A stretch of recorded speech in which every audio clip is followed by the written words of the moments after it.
Let me tell you a quick story. Take my word for it, it's a good one. It goes back 3 years ago, so let's start there. At this point I had been into woodworking for a little while at that point. Usually doing pallet wood projects and other reclaimed materials and stuff like that. But when I got my lathe, I had started looking for new places to find wood for turning bigger pieces. So one day I was driving along in my work vehicle.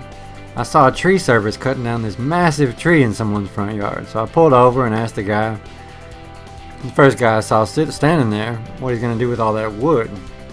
To be honest, I had never even in my life considered what tree services do with all that wood when they cut down a tree.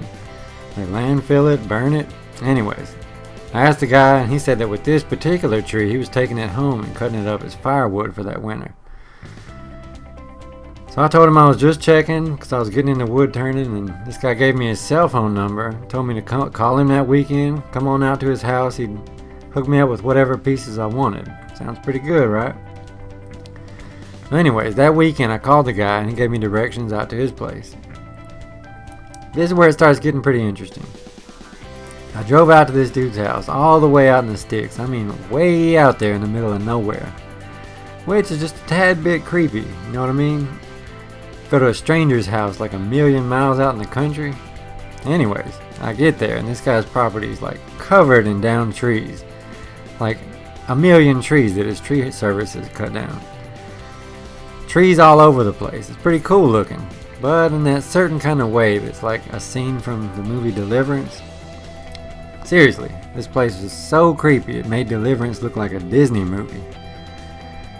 At this point I was just about to turn around and leave and head back home when the guy comes out of his house and he greets me and he walks me all over, and seriously, he couldn't have been any cooler. He was cool as possible. He walked me all around his property and pointed out the different species of trees and was giving me advice on which branches and limbs would be good ones to go after. After I decided on a bunch of pieces I wanted to take with me, he got out a chainsaw, cut all the pieces that I wanted, even helped me load them up in my truck. No joke. This guy was so cool.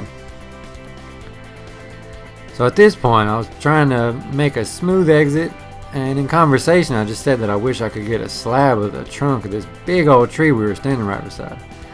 So he's like, hey, you want me to cut a piece off this trunk for you? I wasn't really wanting to put the guy out that much, but before I could even stop him, he was already going to his truck to get a bigger chainsaw. Again, that's a pretty creepy moment. Be at a stranger's house in the middle of nowhere and he keeps getting chainsaws and axes and all these weapons. So anyways, he goes ahead and cuts me that huge piece of wood, and that piece that he's cutting is the piece that I made this table out of. You could tell right off the bat the grain was going to be really cool. So as expected, about halfway through his chainsaw starts messing up. You know the way chainsaws are, they always got to do something wrong. Can't ever just go smooth. So I was kind of telling him not to worry about it, it's all good, maybe next time. He wouldn't take no for an answer. He kept on insisting, and he's putting on a new chain on his saw and all this stuff. So anyways, he finally got it cut off. After quite a bit of trouble, I was expecting he would be asking for some kind of compensation because he really went through a lot of trouble. So, you know, as we loaded it up in my truck, I said I'd be happy to throw him a few bucks, and he just flat out refused. I said, you know, look, come on now, let me give you 20 or something. He just wouldn't take it at all.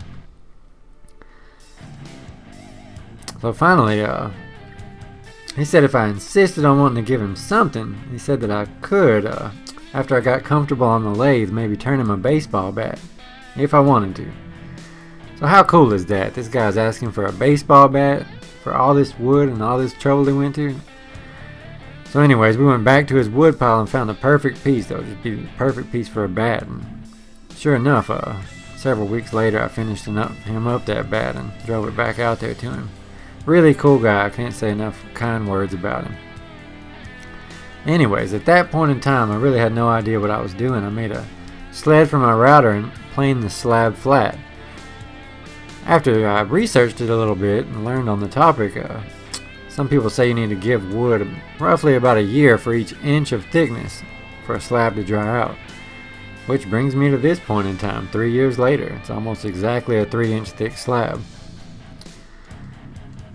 So this piece of wood has just been sitting back in the corner behind all my boards for the past 3 years, and when I finally fished it out, this one tiny little crack had matured into the Grand freaking Canyon. It was huge. I was pretty shocked at how big it was, in fact, but instead of giving up on the project and scrapping it, I just went with it. It's just part of the piece, and I like rolling that way, so deal with it.